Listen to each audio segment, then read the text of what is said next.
किसी ने प्रश्न किया कि हिंदू धर्म में गाय कब से आ गई? क्या भगवान का अवतार गाय के लिए होता है? विप्र धेनु सुर संत लीन मनुज अवतार। तो धेनु का मतलब गाय होता है।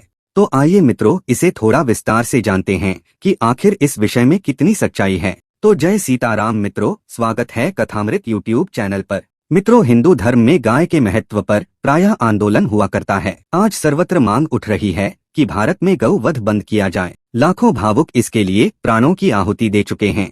एक बार कुछ भाविक धर्म प्रचारकों ने एक युक्ति रखी कि जब भी धर्म परिवर्तन होता है तो हिंदुओं को ही फोड़ा जाता है। हिंदू ही मुसलमान बने, ईसाई भी हिंदू ही बने, तो क्यों न हम लोग भी अन्य धर्मावलंबियों को हिंदू धर्म में प्रवेश कर दें। बाद में प्रचारकों ने कहा कि मुसलमानों को हिंदू तो बनाया जा सकता है, किंतु उनके पेट में जो गौ मांस चला गया है उसका क्या होगा, यानी अनर्थ तो हो ही गया। अब उपाय क्या है? तो धर्म प्रचारकों ने कहा कि एक उपाय है, संपूर्ण तीर्थों की हम पैदल तीर्थ यात्रा करें, पुनः काशी में यज्ञ इत्यादि के द्वारा उन्हें शुद्ध करके हिंदुओं की एक अलग जाति बनाकर रखा जा सकता है। तो मित्रों, किसे पागल कुत्ते ने काटा है कि भारत भर की पैदल यात्रा करे? दूसरे धर्म में भी भोजन मिलता ही है, वस्त्र और मकान हैं ही, धर्म के नाम पर भी कुछ न कुछ करते ही हैं। हिंदू धर्म में कौन सा विशेष आकर्षण है, जबकि जातीय समानता भी मिलने से रही? फिर अन्य जाति के रूप में उपेक्षित होकर कौन रहना चाहेगा? वस्तुतः ऐसी मान्यताएं हिंदू धर्म के यथार्थ स्वरूप को न जानने के कारण ही हैं।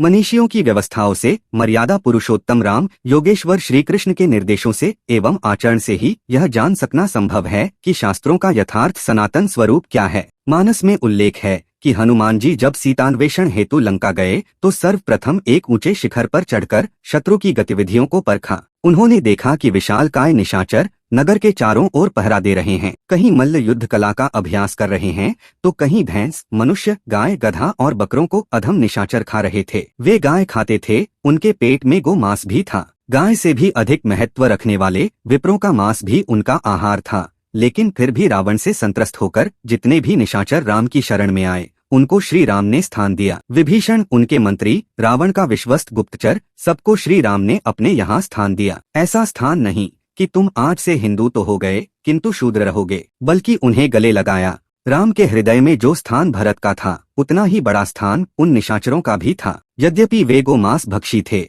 विप्र मांस भी उनका भोजन था, फिर भी राम ने सगे भाई से बढ़कर उन्हें माना, उन्हें वही स्थान दिया जो सगे भाई का होता है। इस प्रकार वे भी शुद्ध सनातन धर्मी हुए। श्री राम की तो घोषणा है कि पुरुष हो या नारी हो अथवा नपुंसक हो, चराचर का कोई भी जीव हो जो कपट तज कर सर्वतो भावेन मुझे भजता है, वह मुझे परम प्रिय है। मित्रों, चराचर का अर्थ भारत ही नहीं होता, बल्कि विश्व का कोई भी प्राणी सनातन धर्मी हो सकता है। तुलसीदास जी की मान्यता है कि स्वपच सबर खस जमन जड़ पावर कोलकिरा, यानी ये भी नाम के प्रभाव से परम पावन हो जाते हैं तथा 14 भुवनों में अत्यंत सम्मानित बन जाते हैं। अतः सनातन धर्म में सबका अधिकार है। जो अन्यथा कहते हैं वे सनातन धर्म को नहीं जानते, बल्कि सनातन धर्म के नाम पर किसी रूढ़ि के शिकंजे में फंस गए हैं। तो भला जानबूझकर कौन फंसना चाहेगा? अब प्रश्न खड़ा होता है कि हमारे धर्म में गाय कब से आई? धर्म प्रेमियों के एक समूह से हमने पूछा कि धर्म के स्थान पर गाय कब आई। उन्होंने कहा कि अनादिकाल से। हमने जानना चाहा कि क्या शास्त्रों में कोई उल्लेख है,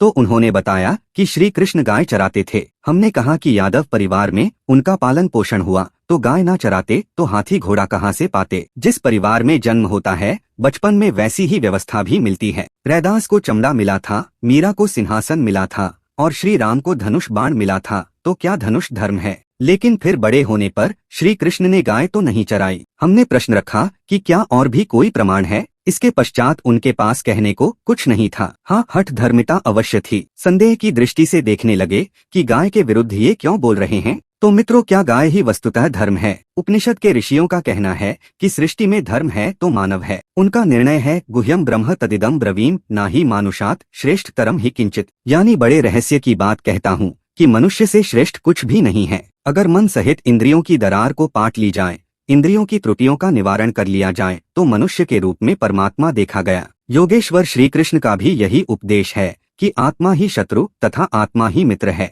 जिस पुरुष के द्वारा इंद्रियां जीती गई हैं, उसके लिए उसी की आत्मा मित्र बनकर मित्रता निभाती है, परम कल्याण करने वाली होती है, तथा जिस पुरुष के द्वारा इंद्रियां नहीं जीती गई हैं, उसी की आत्मा शत्रु बनकर शत्रुता निभाती है, अधोगति तथा नीच योनियों में फेंकने वाली होती है। कृष्ण ने कहा, हे अर्जुन, तू इन इंद्रियों को सब ओर से समेटकर मेरा ही चिंतन कर। मैं प्रतिज्ञा करता हूँ कि तू मेरे स्वरूप को प्राप्त होगा, अर्थात जैसा स्वरूप श्री कृष्ण का है उसी स्वरूप में अर्जुन भी स्थित होगा। स्पष्ट है कि मानव ही परम धर्म परमात्मा तक पहुंच सकता है। देवता तक इसी नर तन से आशावान हैं। मित्रों, पशु पक्षी पेड़ पौधे हमारा धर्म नहीं हो सकते, तो परम धर्म तो परमात्मा ही है। तो फिर गाय का इतना महत्व क्यों है? मित्रों, वैदिक काल से गाय का विशिष्ट स्थान रहा है। द्वापर काल तक भैंस का दूध दुहा गया हो, ऐसी कल्पना भी नहीं थी। महाभारत काल में भीष्म एवं द्रोण के पश्चात दुर्योधन की व्यूह व्यवस्था भंग होने लगी तो कर्ण को मुख्य सेनापति बनाया गया। कर्ण ने कहा कि मैं अर्जुन को मार सकता हूँ,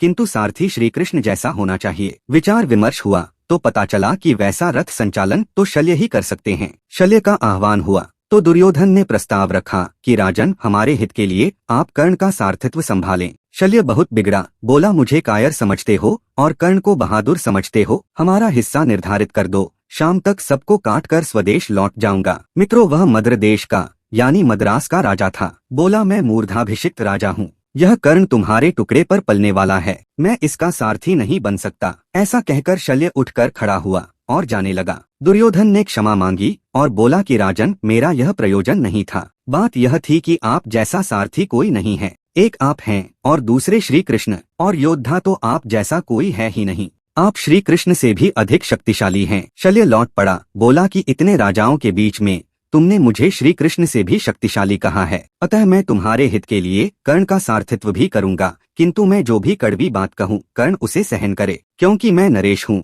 और यह सूत पुत्र तुम्हारे टुकड़ों पर पलने वाला है। कर्ण ने भी दुर्योधन के हित में यह शर्त स्वीकार की। युद्ध भूमि में जब शल्य ने कर्ण को कड़वी कड़वी बातें सुनाना प्रारंभ किया तो कर्ण से रहा नहीं गया। उसने शल्य से कहा, तुम उस नीच जाति के लोगों के राजा हो जहाँ लोग लहसुन को दूध से खाते हैं। हमारे यहाँ सभी लोग स्वच्छ एवं साफ सुथरे हैं। तुम्हारे यहाँ भेड़, बकरी, गधी और ऊँटनी का दूध पीते हैं। तो स्पष्ट है कि बकरी के दूध का आविष्कार था, भेड़ के दूध का आविष्कार था, गाय, गधी और ऊँटनी के दूध का भी प्रचलन था, किंतु मित्रों भैंस का भी दूध होता है, ऐसा कहीं उल्लेख नहीं मिलता। तो भैंस और भैंसे जंगली जानवर अवश्य थे। आज भी जंगली भैंसे हैं जिनका शिकार होता है। वनवास काल में एक दिन भीम शिकार खेलने गए। कुछ समय पश्चात महाराज युधिष्ठिर को अपशकुन होने लगा। युधिष्ठिर को लगा कि भीम संकट में हैं। ऋषियों को साथ लेकर युधिष्ठिर भीम की शोध में निकल पड़े। रास्ते में उनको भीम द्वारा आहत एवं मृत सैकड़ों शेर मिले, सैकड़ों भैंसे पड़े मिले, गैंडे मिले, जंगली हाथी भी मिले। इन्हीं चिन्हों का अनुकरण करते हुए वे वहां पहुंचे जहां अजगर वेश में नहुष से लिपटा भीम निश्चेष्ट पड़ा था। युधिष्ठिर ने नहुष के प्रश्नों का समाधान करके भीम की जीवन रक्षा की। इस प्रसंग में भीम द्वारा मारे गए भैंसों का उल्लेख है। भैंसे, शेर तथा हाथी जंगली जंतु थे। दुधारू पशुओं में भैंस का उल्लेख महाभारत काल तक नहीं पाया जाता। इसीलिए गाय पूजनीय थी, क्योंकि दूध देने वाले पशुओं में वही सर्वश्रेष्ठ थी। गोधन, गज धन, बाज धन और रतन धन खान, जब आवे संतोष धन, सब धन धूर समा। कृषि कार्य करने के लिए गौ का विशेष महत्व था। उस समय विराट के पास गोधन सबसे अधिक था, जिससे दुर्योधन इत्यादि नरेश स्पर्धा किया करते थे। बैलों से खेती होती थी, आज की तरह ट्रैक्टर नहीं थे। दूध, दही, घी, अन्न, खाद इत्यादि अत्यंत उपयोगी वस्तुओं के उत्पादन का एकमात्र आधार गाय ही थी। अतएव गाय सर्वश्रेष्ठ धन थी और मित्रों धन की पूजा तो होती ही है। ऐसे ही हाथी भी एक धन ही था। युद्धों में टैंक के स्थान पर हाथियों का समूह बढ़ा दिया जाता था। किले का फाटक तोड़ने के लिए तथा सैनिकों को विचलित करने के लिए हाथी ही एकमात्र साधन था। रास्ता बनाने के लिए, पेड़ों को गिराने के लिए तथा सवारी एवं श्रृंगार के लिए भी उसका महत्व था। इसलिए हाथी की भी पूजा होती थी। उसका स्थान टैंकों ने और तोपों ने ले लिया तो हाथी को अनावश्यक चारा कौन खिलाए, लेकिन पहले उसी की पूजा होती थी। आज भी उसका अस्तित्व है, किंतु क्षीण होता जा रहा है। या तो कुछ लोग भीख मांगते समय गणेश जी कहकर उसकी पूजा कराते हैं, अथवा विवाह पर या कुछ पर्वों पर गजशाला पूजी जाती है। गज की पूजा समाप्त होती जा रही है, क्योंकि वह अब धन के स्थान से च्युत होता जा रहा है। इसी प्रकार बाज धन यानी घोड़ा भी एक धन था। प्रारंभ में आवागमन के तीव्रतम साधन में उसकी गणना थी। राजा महाराजाओं के पास जितने अधिक घोड़े थे और रथ होते थे, उतने ही संपन्न समझे जाते थे। मोटर, हवाई जहाज इत्यादि सुलभ तीव्र साधनों के समक्ष घोड़ा भी महत्वहीन हो गया है। प्रारंभ में घोड़ा की पूजा होती थी, क्योंकि वह भी धन था। अब वह भी धन के स्थान से च्युत हो गया है, इसलिए उसकी पूजा का प्रचलन भी अस्तित्व खोता जा रहा है। उसी प्रकार रतन धन की पूजा पहले भी होती थी और आज भी होती है। सोना जवाहरात आज भी अपने स्थान पर हैं। उनका स्थानापन्न कोई दूसरा स्वरूप सामने नहीं आया। उनसे भी उपयोगी द्रव्य अभी आविष्कार में नहीं है, इसलिए वे धन के स्थान पर यथावत हैं। दीपदान के समय लक्ष्मी पूजन की प्रथा अब भी है। इस प्रकार प्राचीन काल में गाय की पूजा इसलिए होती थी कि वह सर्वश्रेष्ठ संपत्ति थी। विराट इत्यादि जिन राजाओं के पास अधिक गोधन था, उनका विशेष महत्व था। दूसरे नरेश भी गोधन लूटकर अपनी संपत्ति बढ़ाने की ताक में रहते थे। प्राचीन शिक्षा में गोचारण भी अनिवार्य विषय था। राजकुमार भी गाय चराते थे, जिससे गोधन की गतिविधियों से अवगत हो जाएं और उनकी रक्षा कर सकें। आज गाय की अपेक्षा भैंस दूध की अधिक पूर्ति करती है। कृषि भी ट्रैक्टरों पर आधारित होने लगी तो बैल उपेक्षित होते जा रहे हैं। विदेशों में तो बैल से खेती करने की कल्पना भी नहीं रह गई। खाद की समस्या भी दूसरी तरह से हल हो रही है। रासायनिक उर्वरक आवश्यक हो रहे हैं। इस प्रकार गाय अब धन के स्थान से च्युत हो रही है, किंतु अंत में च्युत हुई इसलिए अभी घाव ताजा है। प्राचीन प्रथा को तोड़ते हुए संकोच लग रहा है। सहन नहीं हो रहा है कि वह हमारा धर्म नहीं है। वस्तुतः गाय धन थी, इसलिए पूजा होती थी, न कि वह हमारा धर्म या उसका अंग है। भारत में ही नहीं बल्कि पूरे विश्व में गाय की पूजा होती थी, क्योंकि वह धन थी। वैदिक वाङ्मय में धर्म शास्त्रों में स्थान स्थान पर गो रक्षा का निर्देश है। उस साहित्य में मन सहित इंद्रियों को गो कहा जाता था। मानस में भी इसी आशय से गो का प्रयोग है। गो गोचर जह लगी मन जाई, सो सब माया जाने उभाई। इंद्रिया और इंद्रियों के विषयों में जहाँ तक मन कल्पना कर सकता है, उसे माया जानना चाहिए। जिन महापुरुषों ने मन सहित इंद्रियों को संयमित कर लिया, उन्होंने तत्क्षण परम धर्म परमात्मा में प्रवेश पा लिया। काम, क्रोध, मद, लोभ इत्यादि के द्वारा इंद्रियां विकृत होती हैं, विषयों में बिखर जाती हैं, नष्ट हो जाती हैं, तो यही इंद्रियों का वध है, यही गो वध है। विवेक, वैराग्य, नियम, संयम, ध्यान और समाधि द्वारा मन सहित इंद्रियां केंद्रित होती हैं, तो यही गो रक्षा है। अतः गो वध बंद करना चाहिए, गो रक्षा करनी चाहिए, तभी धर्म की जय होगी, परम धर्म परमात्मा पर विजय मिलेगी। गो रक्षा पर ही धर्म निर्भर है। यदि किसी को परम धर्म की चाह है तो गो रक्षा करें, यानी मन सहित इंद्रियों की रक्षा करें, उन्हें संयत करें। यदि इंद्रियां विकृत हैं तो आप परमात्मा की पूजा नहीं कर सकेंगे। मन सहित इंद्रियों के निरोध के साथ ही उस पूजन का विधान है। इसलिए गो रक्षा यानी इंद्रियों की रक्षा करना सनातन धर्म का सर्वोपरि अंग है। साधना के सही दौर में पड़कर जब मन इष्ट के चरणों में लगते लगते अति सूक्ष्म होने लगता है, तब ब्रह्म पीयूष का स्रोत योगी के हृदय में मिलने लगता है। यह आनंद स्रोत ही नंदिनी है। यही इंद्रियां जब पूर्णतः साध ली जाती हैं, तो उस अवस्था में यही कामधेनु हो जाती है। इंद्रियां जब तक विषयोन्मुख दौड़ती हैं, इच्छित वस्तुओं के लिए मन दौड़ता रहता है, पूर्ति नहीं होती। किंतु मन सहित इंद्रियां जब सिमटकर इष्ट के तद्रूप अचल स्थिर ठहर जाती हैं, उस समय इच्छाएं शक्ति से संयुक्त हो जाती हैं। उस समय कुछ भी दुर्लभ नहीं रह जाता, और अंत में जब यह दृष्टा जीवात्मा अपने परमात्म स्वरूप में स्थित हो जाता है, उस समय कामना ही नहीं रह जाती। पाप पुण्य की करे न आशा, सो पहुँचे रघुनायक पासा।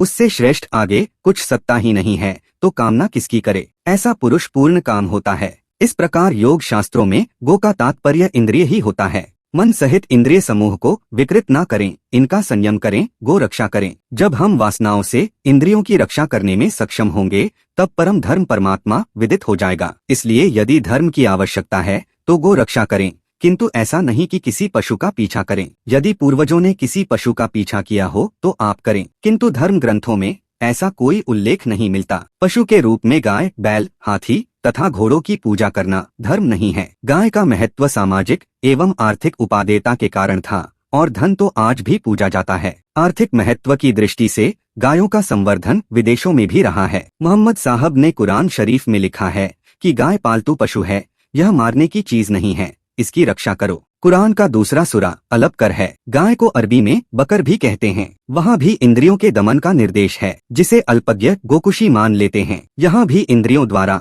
विषय सेवन का निरोध करके विशुद्ध अंतःकरण से उन्हें ईश्वर में लगा देने मात्र का निर्देश है। मोहम्मद साहब ने गाय के दूध और माँ के दूध को समान माना है और गायों की रक्षा पर बल दिया है। बकरीद का पर्व और उसमें गायों को काटना कुरान में कहीं नहीं लिखा है। खाने पीने का एक तरीका धर्म के नाम पर चल पड़ा। मुसलमानों ने भारत पर आक्रमण किया, तो गाय के प्रति हिंदुओं की कमजोरी को भांप लिया। महमूद गजनवी, मोहम्मद गोरी तथा बाबर आदि सभी ने किसी न किसी रूप में गायों को आगे करके आक्रमण किया। स्वस्तिवाचक पुजारियों के निर्देश पर धर्म भीरू क्षत्रियों ने गोमाता की रक्षा के लिए शस्त्र नीचे रख दिए। मुट्ठी भर मुसलमानों ने गाय की ओट से निशाना लेकर पहले तो सैनिकों को मारा, पंडितों को पकड़कर मुसलमान बना लिया और हिंदुओं की भावनाओं को उत्पीड़ित करने के लिए गायों को भी भूनकर पचा लिया, जिसका इतिहास साक्षी है। मुसलमानों ने ऐसा जो किया उनका दोष नहीं है, दोष तो हम लोगों का है जो हमने धर्म को नहीं समझा और धर्म के नाम पर रूढ़ी पूजी जाने लगी। अतः पशु पूजा, वृक्ष पूजा, नाग पूजा जैसी रूढ़ी नहीं अपनाना चाहिए। धर्म का वास्तविक रहस्य एवं उसकी क्रिया समझने के लिए किसी तत्वदर्शी महात्मा की शरण में जाना चाहिए। यदि भगवान के अलावा और कोई धर्म हो तो आप ही बताइए। क्या गीता, क्या रामायण, क्या उपनिषद, क्या योग दर्शन, सब में साधनाओं की ऊंची नीची अवस्थाएं तो ध्रुव अकाट्य हैं। इन अवस्थाओं का चित्रण तो अवश्य मिलेगा, किंतु वह अलग अलग धर्म नहीं है। तो मित्रों, यह वीडियो यहीं तक। अगर आपने कथामृत को सब्सक्राइब नहीं किया है तो जरूर करें और वीडियो को लाइक करें तथा कमेंट में जय सीताराम लिखना बिल्कुल ना भूलें। आपको राम राम।